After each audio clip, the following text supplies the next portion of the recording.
ایک صاحب نے مسئلہ معلوم کیا ہے کہ تراویح کی 2 رکعت کے بعد اگر تیسری رکعت کے لیے کھڑے ہو جائیں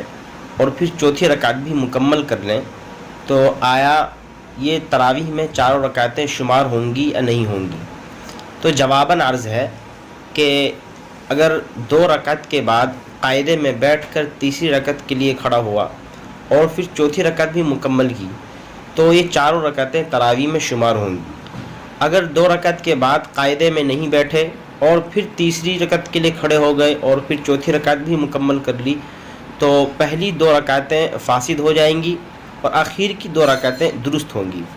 اسی طرح پہلی 2 رکعتوں میں جو قرآن کریم پڑھا گیا ہے اس قرآن کریم کو اسی تراویح میں یعنی اگلی دوسری رکعت میں اس کو لوٹانا ضروری ہے، اور اگر اسی دن تراویح میں اس کو نہ لوٹایا گیا تو اگلے دن تراویح میں اس قرآن کریم کو لوٹا لیا جائے، اور اگر اگلے دن بھی قرآن کریم کو نہیں لوٹایا گیا اور یوں ہی رمضان المبارک کا مہینہ گزر گیا تو پھر رمضان مبارک کے مہینے کے بعد فرداً فرداً بنیت قضا ان 2 رکعت کو لوٹا لیا جائے۔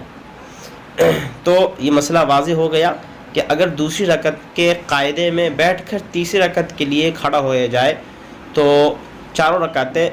صحیح ہوں گی اور درست ہوں گی، اور اگر دوسرے رکعت کے قاعدے میں نہیں بیٹھے تھے بلکہ تیسری رکعت کے لیے ڈائریکٹ کھڑے ہو گئے تو اب پہلی 2 رکعتیں فاسد ہو جائیں گی اور آخر کی 2 رکعتیں درست ہوں گی۔